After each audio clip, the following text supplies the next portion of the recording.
ইউক্রেনের নিপ্রো অঞ্চলে নতুন এক ব্যালিস্টিক ক্ষেপণাস্ত্র ছোড়ার পর প্রেসিডেন্ট ভ্লাদিমির পুতিন জানিয়েছেন এর চেয়েও শক্তিশালী ক্ষেপণাস্ত্র মজুত করা আছে এবং সেগুলো হামলার জন্য সম্পূর্ণ প্রস্তুত। পুতিন এক টেলিভিশন ভাষণে আরও জানান, ওরেশনিক ক্ষেপণাস্ত্র কোনো প্রতিরক্ষা ব্যবস্থা দিয়েই আটকানো যাবে না। তিনি এই ক্ষেপণাস্ত্র আরও বেশি যুদ্ধক্ষেত্রে ব্যবহারের কথা জানিয়েছেন। ইউক্রেন যুদ্ধে এ সপ্তাহে নতুন করে উত্তেজনা বেড়েছে। যুদ্ধে প্রথমবারের মতো যুক্তরাষ্ট্র ও যুক্তরাজ্যের সরবরাহ করা দূরপাল্লার ক্ষেপণাস্ত্র দিয়ে রাশিয়ার মূল ভূখণ্ডে আঘাত হেনেছে কিয়েভ। রাশিয়ার দাবি, তাদের আকাশ সুরক্ষা ব্যবস্থা ইউক্রেনে ছোড়া ওই ক্ষেপণাস্ত্র আকাশেই ধ্বংস করে দিয়েছে। কিয়েভের হামলার পর গত বৃহস্পতিবার নিপ্রো এলাকায় এ ধরনের ক্ষেপণাস্ত্র দিয়ে হামলা চালায় রাশিয়া।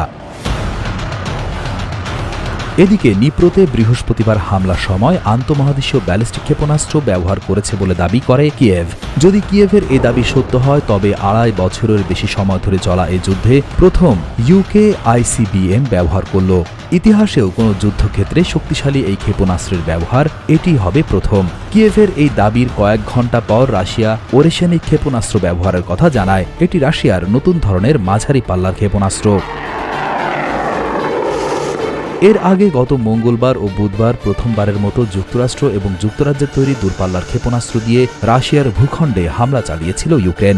এই হামলার পরপরই পশ্চিমা অস্ত্র ব্যবহারের পরিণতি নিয়ে হুঁশিয়ারি দিয়েছিল মস্কো। সংবাদ সংস্থা ইন্টারফ্যাক্স ইউক্রেন এর খবরে বলা হয়েছে, কিয়েভ যুক্তরাষ্ট্রের টার্মিনাল হাই অ্যালটিটিউড এরিয়ার ডিফেন্স থার্ড ক্ষেপণাস্ত্র চেয়েছে, অথবা তাদের ব্যালিস্টিক ক্ষেপণাস্ত্র বিধ্বংসী প্যাট্রিয়ট প্রতিরক্ষা ব্যবস্থা আরও আধুনিক করতে বলেছে।